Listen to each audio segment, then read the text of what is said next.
Well, earlier we were looking at the Joburg disconnection blitz. Both the Joburg and Tshwane metro municipalities have been cutting off non-paying customers in very public campaigns.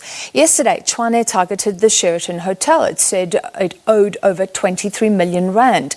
On Tuesday, it was the turn of SARS and SAPS headquarters to be cut off, although Tshwane said the landlords, not the tenants, were the non-payers. It also cut off water and power to the Gautrain station in Hatfield.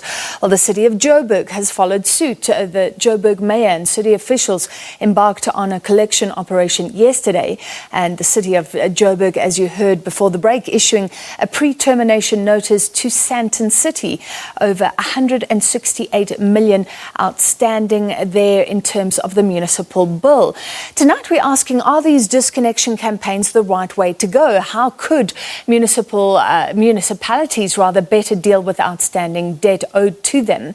To discuss, we're joined by the Chief Officer of Municipal Finance at the SA Local Government Association, SALGA, and that's Mpho Phalatse. Ms. Phalatse, thank you for being with us. Can we start firstly with the very public nature of the campaign and the way that it's being handled? And I'd like to bring up a tweet that was issued by the Tshwane municipality, the City of Tshwane. If you look at it, it says, make sure that your tithes and offerings get to the City of Tshwane to avoid worshipping in the dark. And that is, of course, about the charismatic Episcopal Church that was cut off because the building it was in wasn't paying. But is this not problematic? It seems a bit threatening, disrespectful, gloating. I don't know. Is this the right way to go? Certainly, and good evening to your listeners as well. Certainly, this is the way to go. And as SALGA, we've been advocating for municipalities to be consistent in terms of enforcing credit control as it affects the financial sustainability of municipalities. And really the flip side of it, I mean, if you look at the municipal debtors book where it's currently sitting, the flip side of it is that if consumers of municipalities don't pay their bills on time, on the other side, municipalities have got creditors, your likes of Eskom and water boards, to make sure that the lights are on, they have to pay those particular services. So non-payment by municipal consumers means that, one, municipalities would have cash flow constraints, therefore resulting in their creditors not basically being paid on time and actually interrupted service delivery. So definitely, I think all municipalities should basically follow suit because that's what we've been advocating for. Otherwise, we would have challenges as local government to actually meet our constitutional obligations in terms of universal access to basic services. All right, but if we accept they should be cut off, I'm talking about publicly humiliating them. Is there any right to privacy on the part of municipal customers? I can understand highlighting government departments because that is in the public interest. And it is interesting that the landlord where SARS is housed that tells us to pay was not paying. SARS should take that up, even if it's not their fault.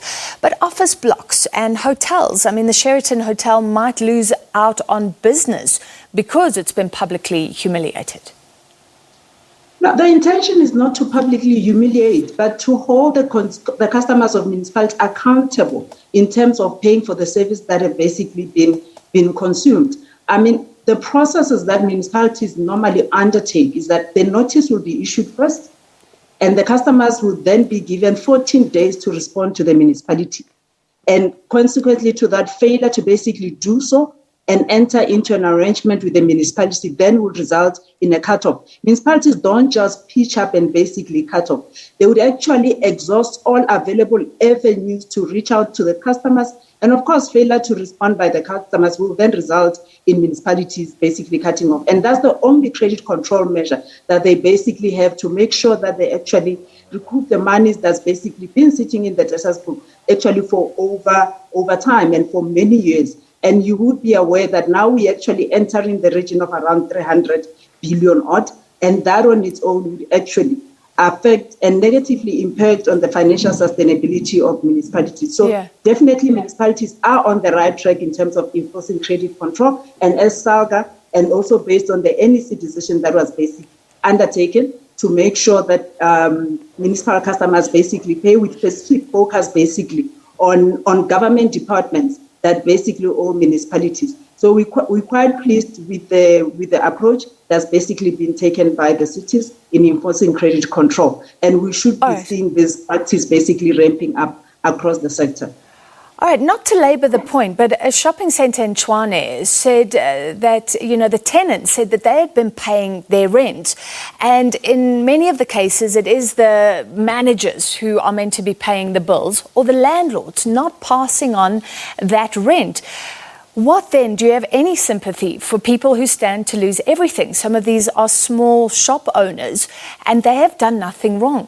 Is there any other solution or any other way to go about this, given that there are vulnerable people caught in the middle?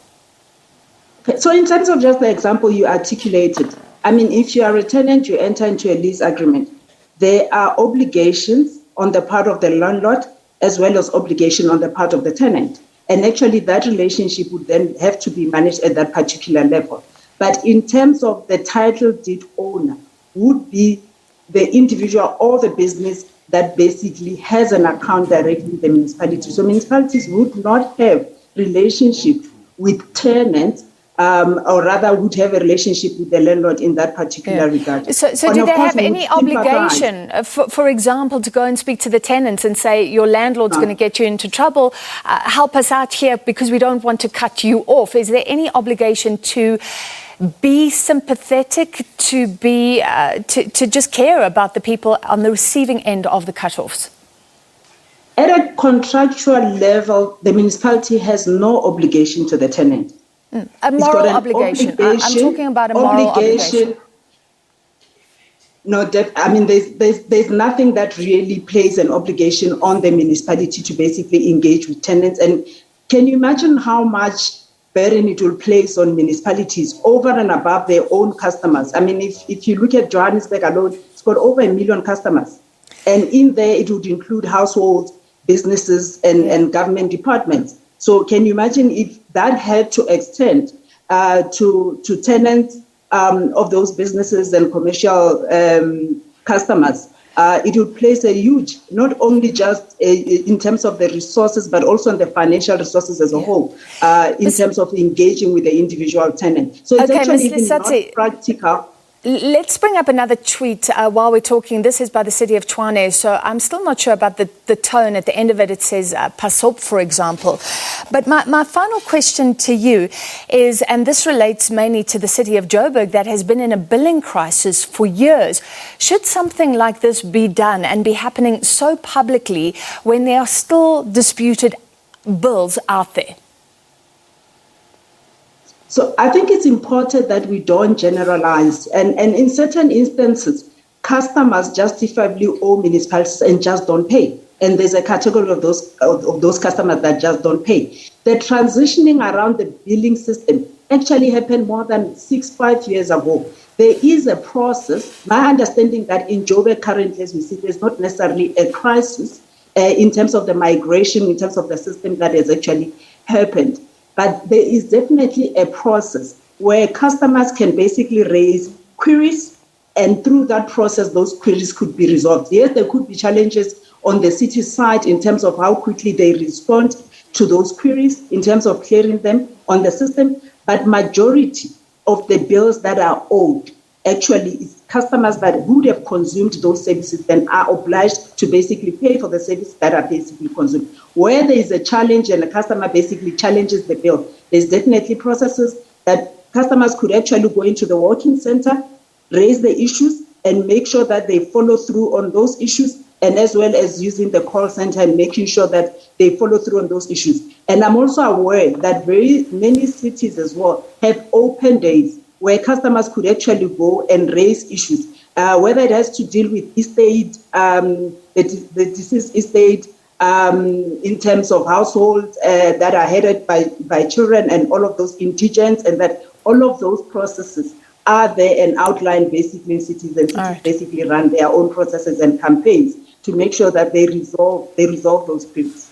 All right, thank you for your time tonight. The Chief Officer Municipal Finance at the SA Local Government Association, Mpho Phalatse.